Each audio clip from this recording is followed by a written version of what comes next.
Hey everyone, today I'm gonna show you how to create a guild. As you can see, we're on the official Discord server website, and they say that this feature is currently an experiment and only available to a select number of servers.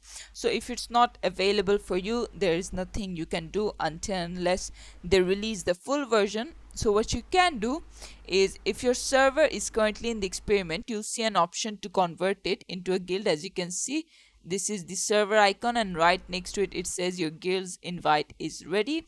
To click on check it out, and then it's gonna say what game does your guild play. So you need to select the game, and then how do you want the play style to be, very casual, hardcore, or like very hardcore.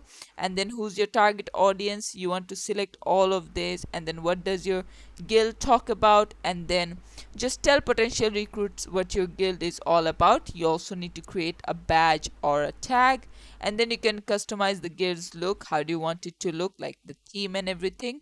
And then you'll add questions for like members to join, like things that you want to do. As you can see over here, you need to go to settings and then guild settings, and from there you can easily change stuffs. And there you go, this is how you can do it. Thanks for watching. Please leave a like and subscribe for more tutorials like this, and I'll see you guys in the next one.